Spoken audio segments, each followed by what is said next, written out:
magluluto tayo ng chicken caldereta guys. Panoorin mo hanggang dulo. Guys, yan ang ating mga chicken na lulutuin natin ngayon para sa ating chicken caldereta. So guys, bali-baligtarin lang natin yung ating mga manok para kabila, napipirito siya. Guys, fry muna natin itong ating mga patatas. Gagamitin natin sa ating chicken caldereta guys. So guys, bagsak naman natin itong mga carrots guys. So guys, bawang. So guys, gagamit tayo ng UFC tomato sauce.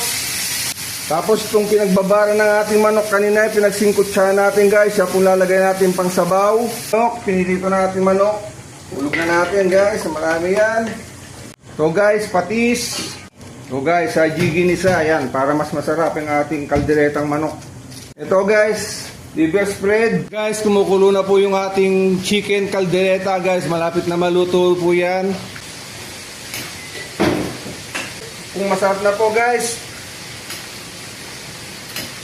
Sarap niya guys, perfect. Guys, yan ang ating kalderetang manok, chicken caldereta guys. Dalawang lalagyan yan guys, marami kasi. Ito pa. Yan guys.